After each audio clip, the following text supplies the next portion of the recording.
বৌদি কি করছো? হ্যাঁ তুমি কি করছি? খাওয়া দাওয়া এত করেছি সকাল থেকে। বাবা কিভাবে বসেছিস?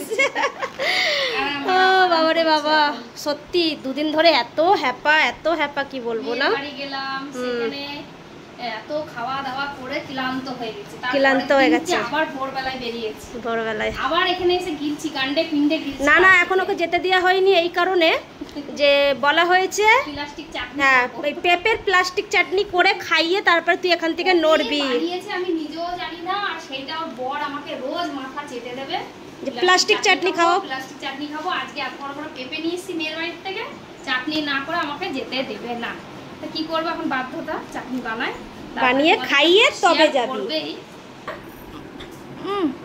সাইজটা দেখো বন্ধুরা, সাইজ দেখে দেখো এই পেঁপেটার ওজন নেই করে 2 কিলো, 2 কেজি হবে, 2 কেজির বেশি তো 2 কেজি ওজনের পেঁপে। আর আমাকে কিন্তু কেউ বলবে না, দেখো আমি এখন পাগল ছাগল হয়ে আছি, আমি চানও করিনি, কিচ্ছু করিনি।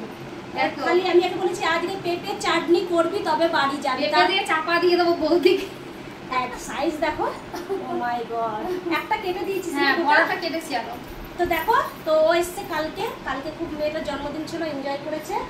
আর আজকে যাবো বাড়ি, মাসে যেন 4 বার আসে, এর কোনো ভ্যালু নেই। এটা কি আমাকে সম্মান করছিস না অপমান করছিস? আরে যেটা ভাবছিস সম্মান, এটা অপমান না, এটা সম্মান। সেটাই চান করেছে। কি করবো, এক সপ্তাহ যদি মানে চলে যায়, মনে কি কতদিন যায়নি, আর ও বলবে কতদিন আসিসনি, কিছু না কিছু বাহানা করে আশাই হয়ে যায়। কি অবস্থা নেই, কি অবস্থা নিয়ে তুই পেঁপেটা ফাটিয়ে ফেলবি তো। নে আবার যখন যাবো আবার আনবো। হ্যাঁ তাই না, জামাই বাড়ির পেঁপে, জামাই ঘষাঘষি হচ্ছে দেখো।